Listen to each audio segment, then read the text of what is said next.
আমি যাব না রে, আমার সময় নেই। দৃশ্যা, আমি ফোনে কথা বলছি, তুমি একটু বাইরে গিয়ে দেখো তো কে এসেছে।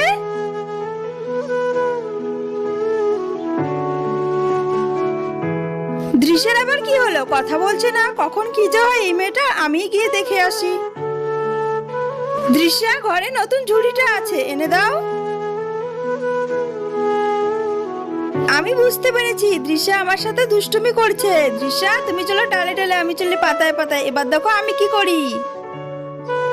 দৃশ্যা, আমি পার্ক ঘুরতে যাচ্ছি, তুমি যাবে? ও, তুমি যাবে না? ঠিক আছে, তোমাকে যেতে হবে না, তুমি বাড়িতে থেকো। আমি ঘুরতে যাব, আমি একা বাড়িতে থাকবো না, তোমার সঙ্গে যাব। এই তো কথা বলেছো, তুমি কথা বলছো না বলে আমি এই নাটকটা করলাম, আমি কোথাও যাচ্ছি না। মা, তুমি আমার সঙ্গে ঠিক করলে না, তুমি আমাকে মিথ্যে কথা বললে কেন? আমি তোমার সঙ্গে কথা বলবো না, আমি গেলাম।